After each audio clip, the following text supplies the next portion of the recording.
A graça e a paz do Senhor Jesus seja com os irmãos, amém? Louvado seja Deus. Vamos abrir nossas Bíblias lá em Lucas. Lucas no capítulo 2, a partir do versículo 1.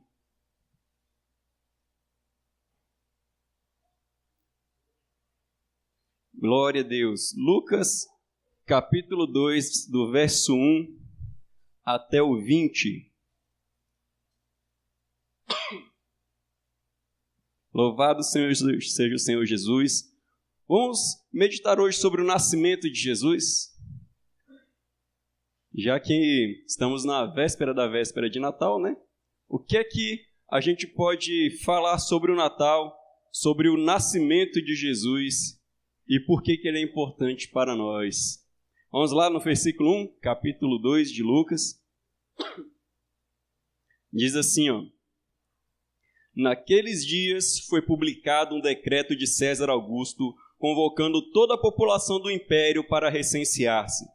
Este primeiro recenseamento foi feito quando Quirino era governador da Síria. Todos iam alistar-se, cada um à sua própria cidade. José subiu da Galiléia, da cidade de Nazaré para a Judéia, a cidade de Davi, chamada Belém, por ser ele da casa e família de Davi, a fim de alistar-se com Maria, sua esposa, que estava grávida. Estando eles ali, aconteceu completarem-se-lhe os dias, e ela deu à luz o seu filho primogênito. Enfaixou-o e o deitou numa manjedoura, porque não havia lugar para eles na hospedaria. Havia naquela mesma região pastores que viviam nos campos e guardavam o seu rebanho durante as vigílias da noite. E o anjo do Senhor desceu aonde eles estavam, e a glória do Senhor brilhou ao redor deles, e ficaram tomados de grande temor. O anjo, porém, lhes disse: Não temais, eis aqui vos trago boa nova de grande alegria, que o será para todo o povo. É que hoje vos nasceu na cidade de Davi o Salvador, que é Cristo o Senhor. E isto vos servirá de sinal. Encontrareis uma criança envolta em faixas e deitada em manjedoura. E subitamente apareceu com o anjo uma multidão da milícia celestial, louvando a Deus e dizendo: Glória a Deus nas maiores alturas, e paz na terra entre os homens a quem ele quer bem. E ausentando-se deles os anjos para o céu, diziam os pastores uns aos outros: Vamos até Belém e vejamos os acontecimentos que o Senhor nos deu a conhecer. Foram apressadamente e acharam Maria e José e a criança deitada na manjedoura. E vendo, divulgaram o que lhes tinha sido dito a respeito deste menino. Todos os que ouviram se admiraram das coisas referidas pelos pastores. Maria, porém, guardava todas essas palavras, meditando-as no coração. Voltaram então os pastores, glorificando e louvando a Deus por tudo o que tinham ouvido e visto, como lhes fora anunciado. Louvado seja o Senhor Jesus. Aqui nós vemos a alegria pelo nascimento do Senhor Jesus. E como já falamos um pouquinho aqui hoje, algumas pessoas têm dúvida acerca do Natal, né? Eu posso comemorar, não posso comemorar, está na Bíblia ou não está na Bíblia? De forma simples, o que é Natal? Como no Natal não se comemora o nascimento do Senhor Jesus? Isso, né? Se comemora o nascimento do Senhor Jesus. Então vamos lá. O nascimento de Jesus está na Bíblia? Está. Então até aí, sem problema, né? Depois, as pessoas comemoram o nascimento do Senhor Jesus. Quando a gente olha para esse texto aqui, o nascimento de Jesus foi festejado? Foi motivo de grande alegria. Então, até aí, irmãos, se você no seu Natal, você se alegra por se lembrar de Jesus, então não tem problema nenhum. Ah, mas só que eu já ouvi que tem umas festas pagãs misturadas, e não sei o quê, e Papai Noel, e árvore de Natal e tal. Irmão, não se preocupe com essas coisas se você já entende o que é o Natal. Porque você vai louvar Jesus, tem a árvore de Natal ou não tem árvore de Natal, tenha Papai Noel ou não tenha Papai Noel, para você não vai fazer diferença. Por quê? Porque você vai adorar ao Senhor Jesus. E o Natal é em dezembro porque veio em substituição algumas festas romanas, como a Saturnália, né? Que se adorava o deus Saturno. Irmãos, até essa questão da data, que o Natal vem na mesma época de algumas festas pagãs romanas, graças a Deus por isso, porque no lugar da festa pagã romana, entrou o Natal, onde a gente pode falar de Jesus. Já pensou se não tivesse o Natal, em vez das pessoas falarem de Jesus, cantarem músicas de Jesus aí na TV, falariam do deus Saturno e da Saturnália. Graças a Deus que esse negócio se foi e entrou o Natal. E Jesus no negócio. Beleza, então quanto à data não tem problema. A gente celebra o nascimento de Jesus no Natal, como todo mundo. Se alguém não quiser, celebra outro dia também, celebra todo dia, mas sabemos que nos alegraremos em Jesus e principalmente saber que Ele veio como homem e morreu na cruz pelos nossos pecados. Agora, fora essas coisas, por que o Natal é importante? Por que a mensagem do nascimento de Jesus é importante? Mais especificamente, né? Porque às vezes quando a gente fala em Natal, algumas pessoas se lembram de quê? De presente, de Chester e muita comida, né? Não. Então vou, em vez de Natal, falar o que é que o nascimento de Jesus, por que o nascimento de Jesus é importante para a gente. Então vamos lá. O que é que tem no nascimento de Jesus? Olha só. Olha no versículo 10. Quando os anjos apareceram para aqueles pastores no campo, logo após Jesus ter nascido, olha o que é que o anjo fala. Versículo 10. O anjo, porém, lhes disse: não temais, eis aqui vos trago boa nova de grande alegria, que o será para todo o povo. Porque diz o versículo 9, né, que os anjos apareceram e a glória de Deus, glória do Senhor, brilhou ao redor deles, né? Já pensou? A gente está cantando aqui, o céu começa a se abrir. Já pensou? Você vê o céu, abre assim, vê um anjo, aí a glória de Deus ilumina tudo assim. Os homens ficaram espantados. Ficaram espantados. Aí então eles falaram: calma, não tenham medo. Eu tenho uma notícia maravilhosa, que não será não só para vocês, mas será para todo o povo essa boa notícia. Qual é a boa notícia? Que você sabe qual é o significado de evangelho, né? Evangelho significa boa notícia. Quando a gente fala, a gente prega o evangelho, a gente está dizendo que a gente está pregando a boa notícia. E qual é a boa notícia? Também chamado de boas novas, né? Novas é notícias, né? É o que, olha lá, versículo 11. É que hoje vos nasceu na cidade de Davi o Salvador, que é Cristo, o Senhor. Então essa era a notícia boa para eles. Nasceu hoje, na cidade de Davi, conforme prometido, o Salvador, que é Cristo e o Senhor. As três coisas. Ele é Salvador, mas Ele te salvou de quê? Você já parou para pensar? Já se fez essa pergunta? Jesus me salvou de quê mesmo? Aí vai falar: me salvou do diabo. Agora não tem mais vez para o diabo. Outros vão falar: me salvou do inferno. Aí outros vão dizer: me salvou do pecado. Dependendo da linha, se ele for da teologia da prosperidade, me salvou da dívida. E aí vai indo, né? As pessoas têm muitas ideias sobre do que é que Cristo nos salvou. Agora, para você saber do que é que Cristo te salvou, abra lá em Colossenses capítulo 1.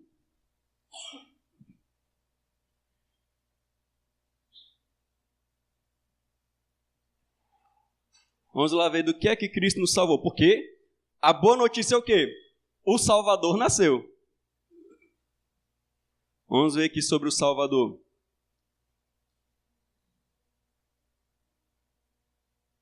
Colossenses 1, 13 em diante.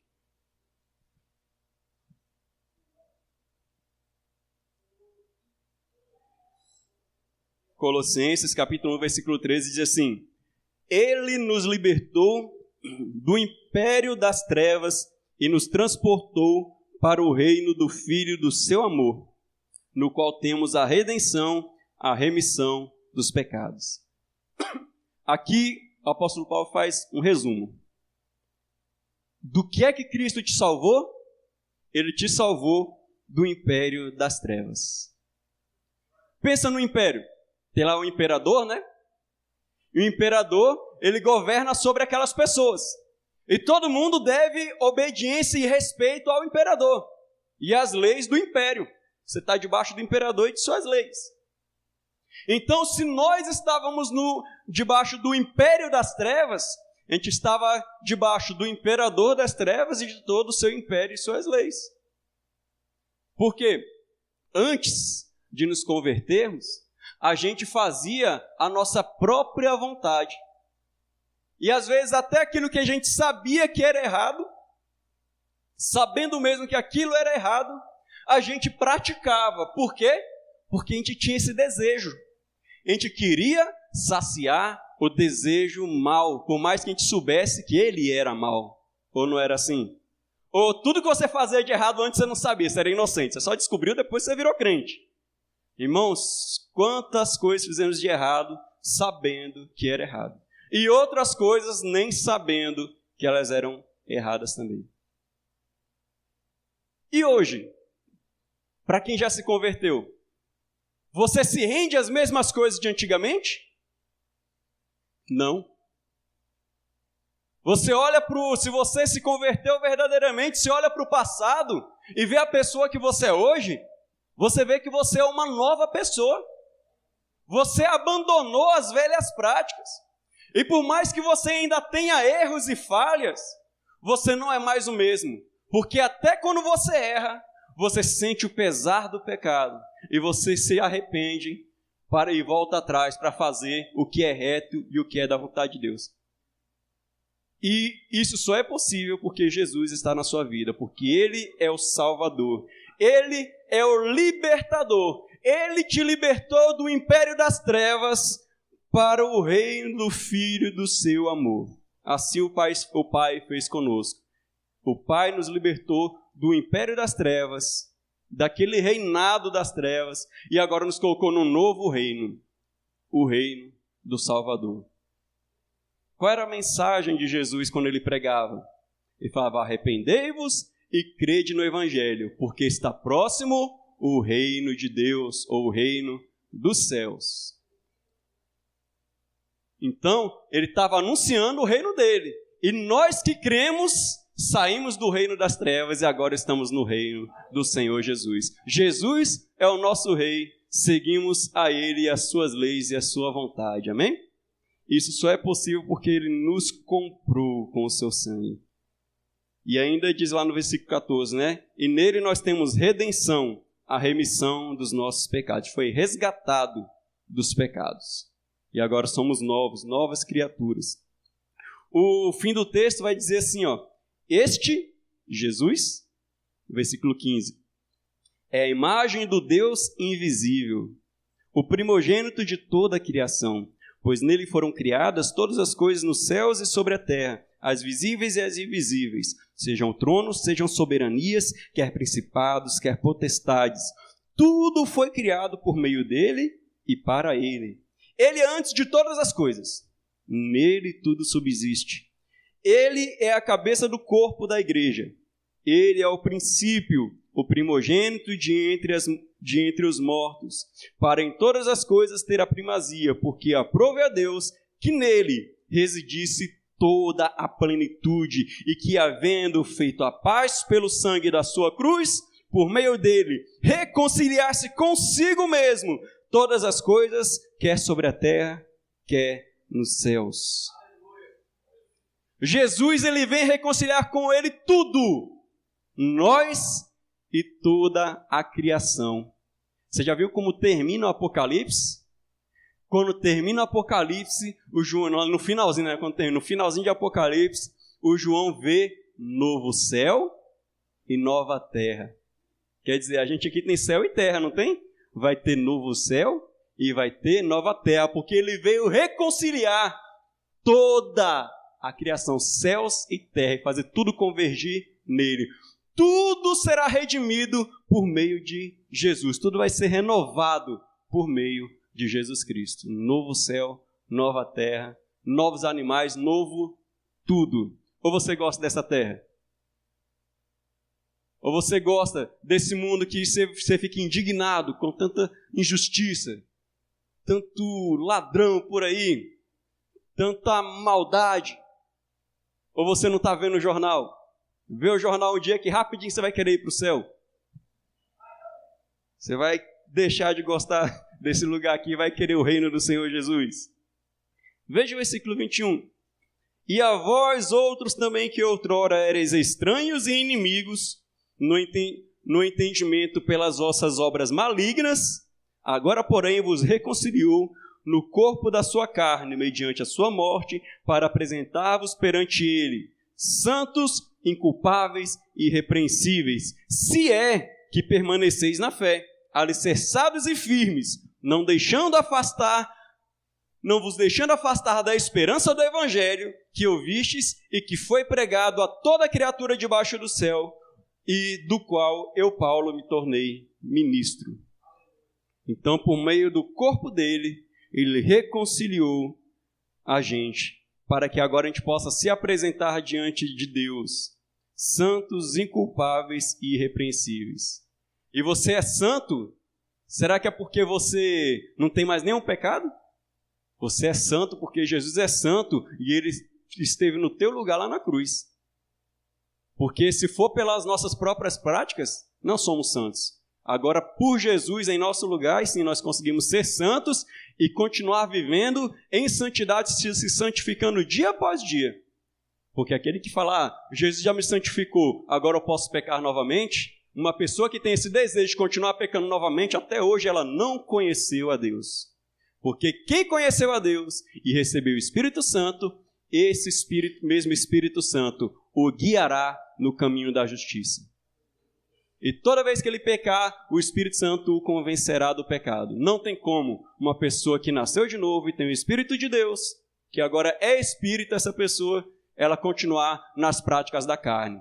Porque o que é nascido da carne é carne, o que é nascido de Deus, o que é nascido do Espírito é Espírito, disse Jesus para Nicodemos, né?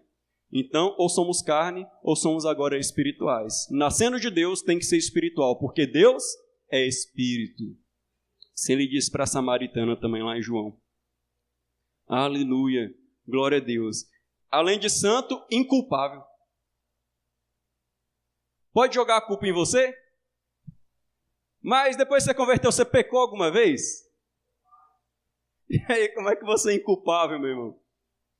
Por causa do seguinte: Jesus, quando ele ascendeu aos céus, ele fez uma coisa, está lá em Apocalipse 11 a 12, pastor. Fala da expulsão do diabo lá. 12, né? Apocalipse 12, você lê lá. Quando Jesus ele é assunto aos céus, ele vai, lança o diabo fora da presença de Deus. Porque o diabo ele é o quê? Você sabe o significado de diabo? Acusador. Vocês se lembram dele acusando Jó diante de Deus? Antes de Jesus era assim. Ele nos acusava dia e noite diante do Senhor. Quando ele, lá em Apocalipse 12, ele ressuscita e vai aos céus, diz que ele expulsa o diabo e ele se assenta à destra de Deus. Porque saiu o acusador, entrou o advogado. Por isso que você é inculpável. Porque o teu advogado está do lado de Deus. Agora saiu o acusador e está Jesus. Eu paguei. Eu paguei pelo Adão, pelo João, pelo Cláudio, pela Salete, pelo Fagner, a Luciana. Está pago. E se acusar, não tem jeito, está pago. Ele pagou e foi caro. E como diz lá em Hebreus, a gente não pode crucificar Jesus novamente. Esse sacrifício tem que ser definitivo. Não pode toda vez que você pecar, Jesus ter que morrer de novo pelo novo pecado que você cometeu. Por isso que o sacrifício de Jesus ele é abundante para perdoar todos os seus pecados até a vinda do Senhor Jesus. Isto é, se você perseverar na fé, porque os que perseverarem até o fim, estes serão salvos. E Deus te dá essa graça de perseverar se você nasceu de novo. E ainda, irrepreensíveis. E irrepreensível por quê? Justamente, novamente, porque o teu advogado está diante do Senhor te defendendo. Por isso que o Paulo, lá em Romanos 8, ele vai dizer: quem intentará acusação contra os eleitos de Deus? Ninguém. Cristo é quem o justifica. Já pensou? Vem a acusação para você, Cristo te justifica. Não, eu paguei. Está pago. É que nem aquela historinha que eu contei uma vez, do barquinho. O rapaz faz um barquinho, bonitinho lá, né? Ele não tinha dinheiro para comprar o dele, ele fez o dele, com muito cuidado. Fez o barquinho dele, foi brincar na praia. Aí coloca lá na praia, as ondas levam e traz o barquinho dele, né? Leva e traz. Mas toda vez que levava, trazia um pouquinho mais distante. E assim ainda, até que o garotinho não podia mais pegar o barquinho, porque ele ficou muito longe e ficou num local profundo, onde ele não poderia ir buscá-lo. Aí ele foi para casa sem esse barco, ele perdeu de vista. Um certo pescador, em alto mar, vê esse barquinho e recolhe. Aí quando ele chega na cidade, ele vende para um comerciante. O comerciante pega aquele barquinho e coloca à venda.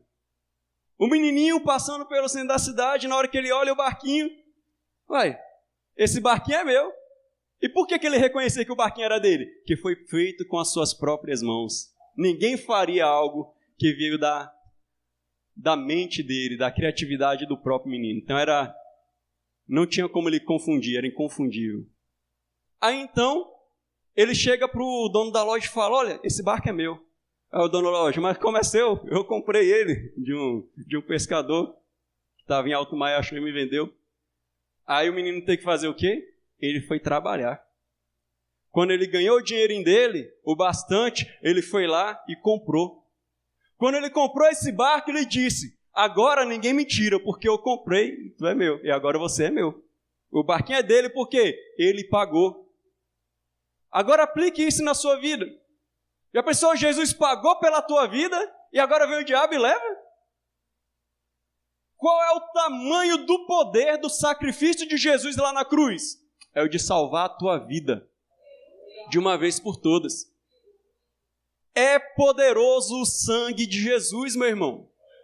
Então, se ele pagar a tua conta, está paga. E permaneça na fé. Permaneça na fé.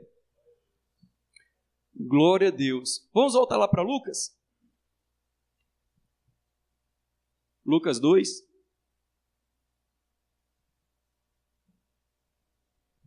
Então, nasceu o Salvador.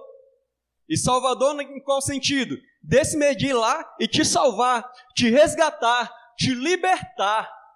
Porque esse é o sentido da palavra soter, que estava lá, né, que tá lá no grego. A tradução para essa palavra que foi traduzida por essa palavra aqui, né? O Salvador.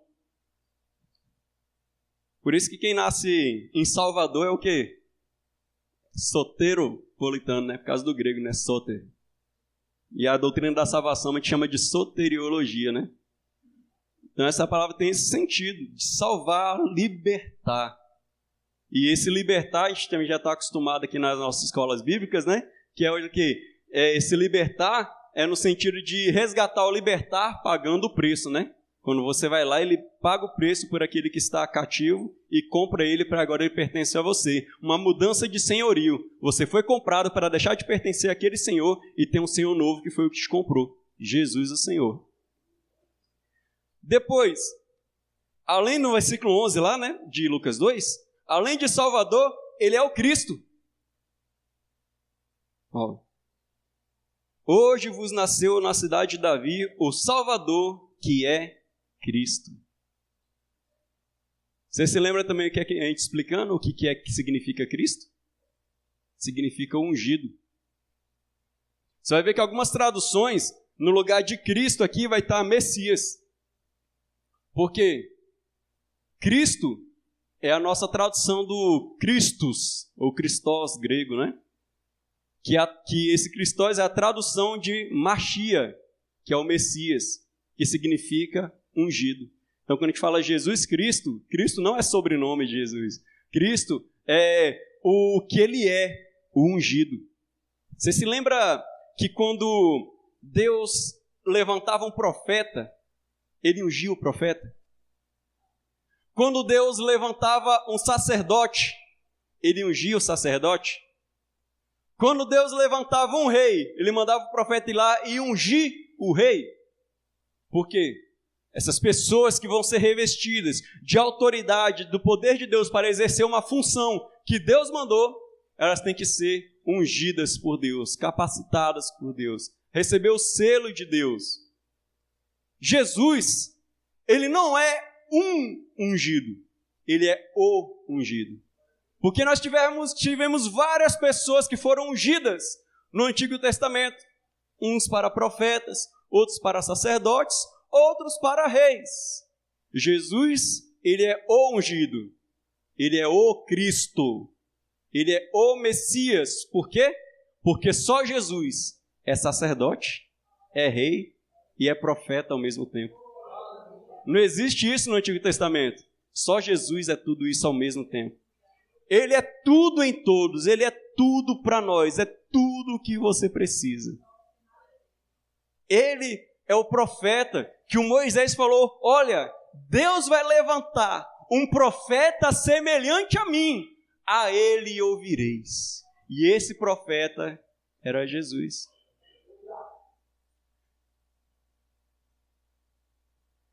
O Salmo e Hebreus também diz que Jesus, ele é sumo sacerdote, mas ele não é da ordem de Arão, porque você sabe que todos os sacerdotes tinham que ser descendente de Arão. Só tem um que não era na Bíblia, Melquisedeque. Porque o Melquisedeque, ele aparece, ninguém sabe direito de onde é que ele aparece, simplesmente aparece. E depois ele some, ninguém fala mais dele. Todas as pessoas importantes da Bíblia têm genealogia. O Melquisedeque não tem genealogia. Um homem tão importante, ninguém sabe de que descendência ele é. Tanto o salmista como o escritor dos Hebreus conclui: Melquisedeque é sacerdote para sempre, porque a gente não viu o fim dos dias dele. Por isso que ele diz que Jesus, ele é sacerdote não segundo a ordem de Arão, mas ele é um sacerdote segundo a ordem de Melquisedeque, que é o sacerdote que não tem princípio e não tem fim. Ele é aquele que está à destra de Deus para sempre, para nos defender e para nos salvar, intercedendo por nós sempre. Veja a segurança que você tem. Você tem um sumo sacerdote, porque quem oferece o sacrifício pelos pecados do povo é só o sumo sacerdote, né? Jesus, ele ofereceu o sacrifício perfeito de uma vez por todas por nós. É o sumo sacerdote para sempre. Ele não é que nem os outros que morreram. E está à destra de Deus para advogar em nossa causa. Você conhece um advogado bom? Já é aqueles advogados caríssimos que defendem principalmente os políticos, que dá mais trabalho, né? Que tem muita coisa ruim para defender. São caríssimos. Cobra 10 milhões só para protocolar um pedido lá no tribunal. Jesus é muito melhor do que se juntar todos os advogados que existiram na face da terra em toda a história. Imagine Jesus te defendendo, irmão. Eu te pergunto, será que ele dá conta? Com certeza. Ele dá conta de te defender, irmão. Pior que a gente dá trabalho, hein? Ele é poderoso para te defender. E ele intercede por você. E ele é rei. Ele é rei, irmão. Diz a Bíblia que Deus prometeu para o Davi, lá em 2 Samuel. No segundo livro de Samuel, ele promete para Davi: Davi, da tua descendência vai vir um rei, mas esse que vai vir, o reino dele jamais terá fim. E o reino dele já se iniciou. Mas só que Jesus diz que o reino dele não vem com visível aparência. Porque se falar que ele está ali ou ali, não acredite, porque o reino de Deus está em nós. Está no meio de nós. Porque o reino de Deus é o lugar onde a vontade de Deus é feita. Você se lembra daquela oração que Jesus ensinou? Seja feita a tua vontade, assim na terra como nos céus. Porque no céu a vontade de Deus é feita, sabia? Os anjos lhe obedecem em tudo. E existe só um tipo de pessoa nesse mundo que faz a vontade de Deus: o povo dele. Ele é um rei e ele tem um povo. Somos nós, os que creem nele. Os que foram tirados do império das trevas para o reino da luz. Nós, irmãos, pertencemos a esse reino, obedecemos a esse rei e preferimos a vontade dele do que a nossa. E podemos orar dizendo: seja feita a tua vontade assim na terra como no céu. Seja feita, Senhor, a tua vontade e não a minha. Por quê? Nós somos transportados para o reino de Deus. E o reino de Deus está em nós e nós obedecemos à vontade do nosso rei. E esse reino que já iniciou na vinda de Jesus, por isso que a vinda dele era tão celebrada, chegou sim o rei nosso, e iniciou-se o reino de Deus na vida dos crentes, quando vier o fim de tudo, e ele lançar todos os maus no lago de fogo e enxofre, o diabo e a morte, aí então virá novo céu e nova terra. E aí dá início realmente ao reino dos filhos do Pai. O reino dos filhos de Deus. E esse reino não vai ter fim, porque Jesus nos prometeu a vida eterna. Então, ele é esse ungido. Por isso que os anjos falam: tem uma notícia para vocês, vocês nem imaginam. Nasceu o Salvador e o ungido, o Cristo. Vocês lembram quando Jesus perguntou para os discípulos: quem é que dizem que eu sou por aí? Aí os discípulos começam a falar o que é que o pessoal está falando e o que eles achavam também. Aí falam: tem uns que dizem que o Senhor é Elias, outros dizem que o Senhor é algum dos profetas que ressuscitou. Aí Jesus pergunta: mas vocês especificamente, quem vocês acham que eu sou? O Pedro se levanta e fala: tu és o Cristo, o Filho do Deus vivo. Você não é mais, porque eu pensava, você não é mais um profeta, igual as pessoas estão pensando. É mais um profeta. É algum daqueles grandes profetas que ressuscitou. Não é um daqueles profetas grandes. Não é um grande profeta como Elias, não, porque ele era mais um profeta. É o profeta. É o ungido. Tu és o ungido de Deus, o Filho do Deus vivo, tu és o Cristo. E aí, o próprio Jesus fala para ele: Pedro, não foi nenhum homem que te revelou isso. Não foi carne, não foi sangue, mas foi o meu Pai que está lá no céu que te revelou isso. E eu te pergunto: você conheceu a Cristo? Você crê em Cristo? Você acredita que Ele é o Salvador? Que Ele é o ungido de Deus? Eu te digo quem foi que te revelou. Não foi o pastor Roberto, irmão. Não foi o pastor Felipe. Não foi o Adão. Não foi a tua mãe. Não foi o teu pai. Foi o Pai Celeste. Você já pensou nisso? Como é que você se converteu? Aí eu falo: Deus foi e falou diretamente contigo. Já pensou no poder disso? Quer ver a gente pensar: eu me converti porque um dia tinha um pastor lá, Canela de Fogo, ele era abençoado, fez uns negócios lá e eu acreditei. Não, então você não creu em Cristo. A verdadeira fé é aquela que o próprio Deus, o Criador dos céus e da terra, fala com você: eu vim te salvar e eu providenciei Cristo para você. E Ele fala lá dentro do teu coração e você fala: Senhor, eu preciso de Ti, me perdoa dos meus pecados. A salvação vem de Deus. Aprenda isso. Ele é o Cristo, o ungido. E ainda, o Senhor.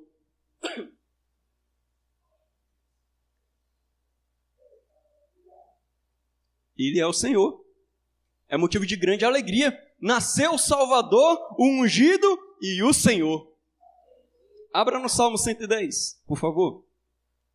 Salmo 110.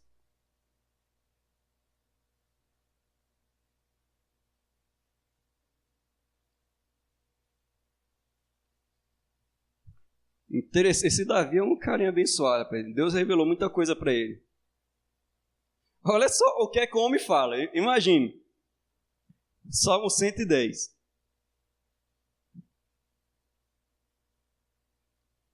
Diz assim no versículo 1. Disse o Senhor ao meu Senhor: assenta-te à minha direita, até que eu ponha os teus inimigos debaixo dos teus pés. Irmãos, devia faltar o quê? Devia faltar uns 700 para 900 anos para Jesus nascer ainda. Ele começa a escrever um salmo e diz assim, ó: o meu Senhor disse para o meu outro Senhor: senta na minha direita, até que eu coloque todos os teus inimigos debaixo do teu pé. Ele falando de Jesus. Como é que pode o Senhor dele falar para o outro Senhor dele? Que dois senhores são esses? O Pai e o Filho. Porque no Novo Testamento a gente não aprendeu que ele está à destra do Pai. E ele é o Senhor. Por que que ele é o Senhor? Ele é o grande governador da terra. Ele é o Senhor da terra. Ele manda em tudo. Você se lembra que ele passava por todos os lugares fazendo o bem? Ninguém curava um cego de nascença, ele ia lá e curava o cego. Ele fazia o paralítico andar com uma palavra, com a palavra de ordem. Veja que a gente, se a gente for querer ministrar uma cura sobre uma pessoa, a gente vai dizer o quê? Em nome de Jesus, tal coisa aconteça. A gente ora em nome de Jesus. O Pedro e o João, quando entraram no templo, naquela porta formosa, e tinha um paralítico pedindo dinheiro, ele falou: ouro e prata não tenho, mas o que eu tenho eu te dou. Em nome de Jesus Cristo Nazareno, levanta e te anda. Veja que o Pedro não podia falar: levanta e anda. Em nome de Jesus, levanta e anda. Ele pegou pela mão, ele saiu andando e pulando e louvando ao Senhor dentro do templo. Agora Jesus é o único que dá ordem, falou: levanta e anda. Veja, ouça, ele dá a palavra de poder. Ele que no meio da tempestade, ele fala: vento, emudece, cala a boca, vento. Mar, acalma-te, e fica tudo que nem uma lagoa. Pois até era uma lagoa mesmo, né? O mar da Galileia, ele é o lago de Genezaré, né? É um grande lago, parece um mar, né? Ele é o Senhor de tudo. Ele dá as ordens e tudo é executado. Ele é o Criador de tudo. Por isso que Ele é o Senhor. Aí imagine, você já viu quando nasce o filho de algum amigo nosso, de algum parente, você fica todo alegre, né? Vamos lá visitar e tal. Você leva um presentinho, né? E tal, essas coisas. Leva uma fralda, um pacotinho de fralda e tal. E é um motivo de tanta alegria. Você vê o filho de um ente querido seu, de um amigo que nasce. Me lembro de quando o Davi nasceu, né? Quantos irmãos foram lá ver o Davi? Agora imagine, se você vê a glória de Deus, o céu se abre, tudo se clareia, um anjo chega para você, é logo o Gabriel, o meu nome é Gabriel, eu venho aqui dizer que nasceu o Salvador, o ungido e o Senhor. Vai lá visitar ele, eu estou te convidando. Que maravilha, irmão! Pensa no privilégio desses pastores. Pastores de ovelha, tá? Esse pastor de gente que a gente tem aqui não. Era de ovelha mesmo. Estava lá cuidando do seu pasto ali e as suas ovelhas no pasto, né? E aí então eles vão cheios de alegria lá. E diz que os anjos também, né? Diz lá o versículo 13. Lá de Lucas 2, né? Versículo 13. E subitamente apareceu com o anjo uma multidão da milícia celestial, louvando a Deus e dizendo: glória a Deus nas maiores alturas e paz na terra entre os homens, a quem Ele quer bem. Glória a Deus nas maiores alturas. Nasceu o Senhor. Por isso que eles se alegravam tanto. O nascimento de Jesus foi um motivo de grande alegria e grande festa naquela época. Por isso, sim, se a gente tem um Natal, apesar de não ser uma festa ordenada pela palavra de Deus, não sei se você sabia disso, não é uma festa ordenada pela palavra de Deus. Foi uma festa criada pela tradição cristã. Era uma tradição, não é uma festa bíblica. Mas só que chamam você para se alegrar no nascimento do Salvador. Temos sim motivo para louvarmos e cantarmos o nascimento do Senhor Jesus, que quando Ele nasceu, a luz brilhou para todos os homens, e até hoje brilha para todo aquele que se aproximar dele, para enxergar de verdade, para que seja liberto e que possa encontrar a Deus, o sentido da vida, enxergar a realidade das coisas e da vontade de Deus, para assim parar de tropeçar e de não saber para onde ir, mas agora saber que tem um rumo, saber quem é o seu Criador, saber qual é o motivo da sua vida, encontrando a luz do Senhor Jesus. Então, no Natal a gente pode sim alegrar, podemos nos alegrar e louvar o nascimento do Senhor Jesus, apesar disso já ter acontecido, mas aproveitemos a oportunidade. Porque para nós pode parecer estranho a gente louvar o Salvador em dezembro, porque a gente louva o Salvador todo santo dia, em todos os cultos. Os nossos hinos falam do nascimento de Jesus o ano inteiro. Por isso que essa data às vezes não tem tanta relevância, mas para aquelas que têm relevância, vai lá e fala. Se te derem a oportunidade, diga: hoje é um dia feliz. Ou como diz o hino, é uma noite feliz, porque se comemora o nascimento do Salvador, do Senhor, do ungido de Deus, e é uma porta para você falar de Jesus e da luz do Senhor Jesus para essas pessoas, amém? E é como termina isso aqui. Não somente uma milícia de anjos, né? Um exército de anjos cantava. Você gosta de ver os irmãos aqui do louvor aqui cantando? Imagine a milícia, um exército de anjos cantando, hein? Glória a Deus nas maiores alturas. Já pensou? Hosana nas alturas. Deve ter sido muito bonito, irmãos. E termina no versículo 20 dizendo assim: voltaram então os pastores glorificando e louvando a Deus por tudo o que tinham ouvido e visto, como lhes fora anunciado. Então eles voltaram admirados, glorificando e louvando a Deus. Por isso que todas as vezes que ouvimos falar do nosso Senhor Jesus, da glória do seu nascimento, da sua morte e da sua ressurreição, glorificamos e louvamos a Deus. Então, irmãos, vamos aproveitar mais as oportunidades que Deus nos dá.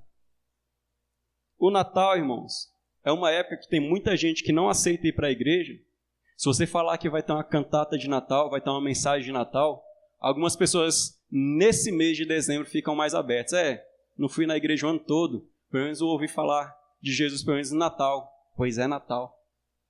Vamos aproveitar melhor o Natal na nossa igreja para evangelizar. Irmãos, no mês de dezembro, no Natal, se você mandar uma mensagem no grupo do WhatsApp: estou arrecadando alimentos para o Natal, tem que ter qualquer detalhe, né? Para o Natal. Aí as pessoas doam mais, sabia? E aí você pode dar comida para mais gente. Você pode dar mais roupa para mais gente. Você pode dar brinquedo para as crianças.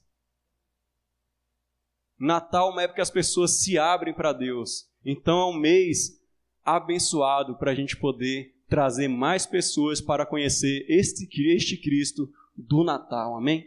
Aproveitemos, irmãos. Até no próximo ano vamos aproveitar melhor, amém? Vamos nos preparar melhor para que no Natal a gente faça essa luz brilhar para mais pessoas, amém?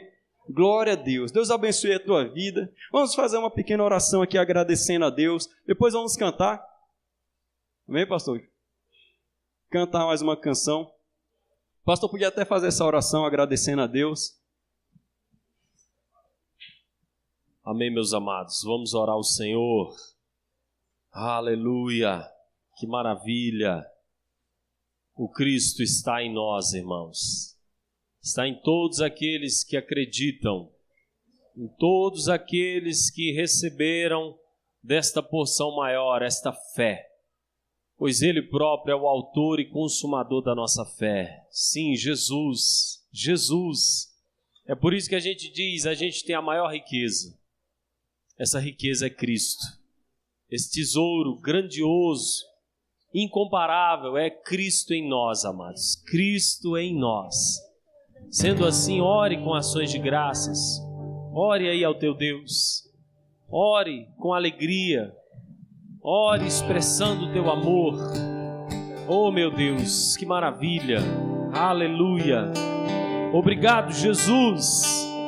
Obrigado, Senhor. Como Tu és gracioso, maravilhoso, se revelou a nós.